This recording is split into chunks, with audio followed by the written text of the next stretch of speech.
আপনি দরবেশের দিকে তাকিয়েছেন, এত বড় বড় দাড়ি, আরে শেষের জীবনটা যেগুলো দেখলাম যদি সত্য হয় উনি পুরাটা জেনায় ছিলেন। আজ থেকে তার স্ত্রীকে কেড়ে জোর করে বিয়ে করেছে, ও আসল স্বামী তো এখনো তালাকি দেয়নি।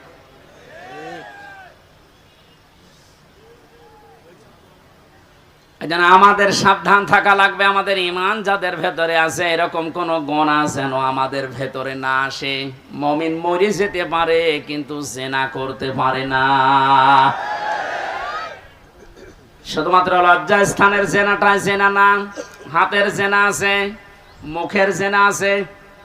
হাতের জেনা কি? কোন বেগানা মহিলাকে আপনি হাত দিয়ে যদি স্পর্শ করেন জেনা করার গুনাহ হবে। চোখ দিয়ে যদি ওই রকম নিয়তে দেখেন তাহলে জেনা করার গুনাহ হবে। অন্তরে যদি ওরকম কোন ধারণা